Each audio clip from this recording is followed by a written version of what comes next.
What's going on, everybody? Here's a non-spoiler review for Avatar: Fire and Ash. The first question out of the way, so everybody knows I did it out of the theater reaction for this weeks ago, and I can finally get my non-spoiler out. The first question, which everyone asked on the damn out of the theater reaction, for press screenings, they don't show trailers. So no, I didn't see any of the Doomsday stuff. So before you write, did you see the Doomsday stuff? No, I didn't.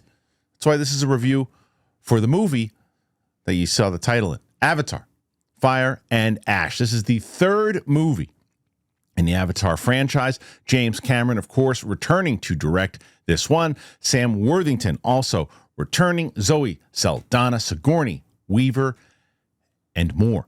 Of course, you got Stephen Lang in there. I'm going to tell you right now that the standout to me in this movie was Oona Chaplin, who played Varang, who's the new villain.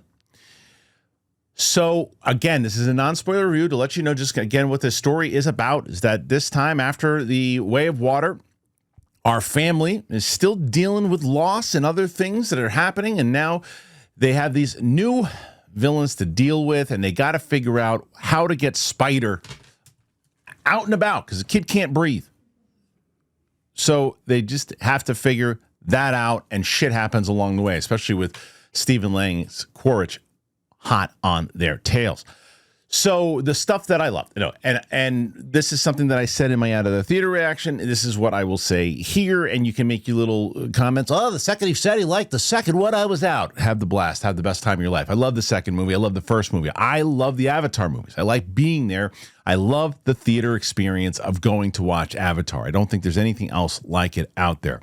I know that some of this story that maybe it seems a little familiar, or at least the first one seems familiar, but I like that. I think there's a lot of movies that seem familiar, and I just really like being in that immersed world. I liked what they did in that first one with being there and taking the human approach to seeing the Na'vi and inside of the forest here, and then taking it to the water in the second one. So I wanted to see what was going to be different because of Fire and Ash.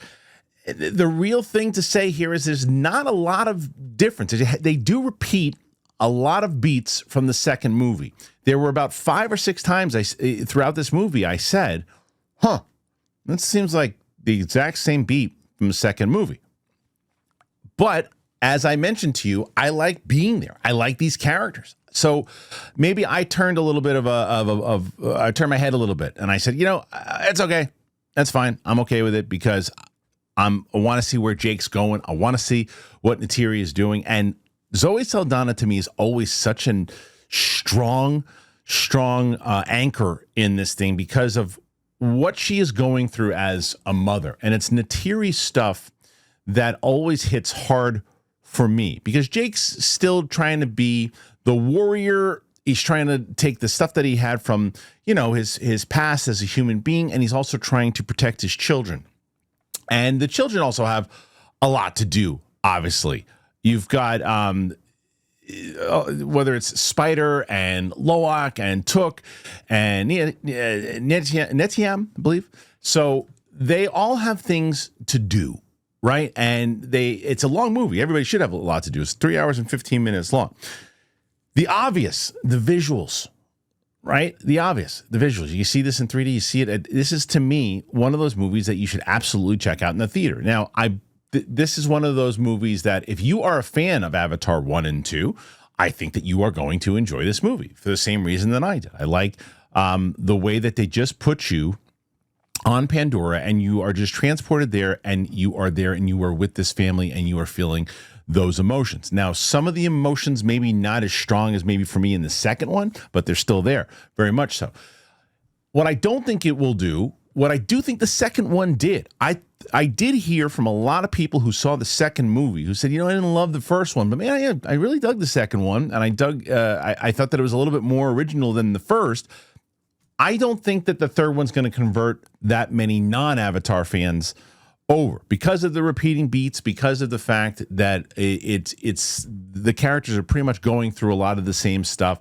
And the one that is introduced, as I mentioned to you guys earlier with Varang, that played by Oona Chaplin, I thought they were really building her up, and they kind of push her to the background for a little bit for a good chunk of the movie when they looked like they were building her to be really big.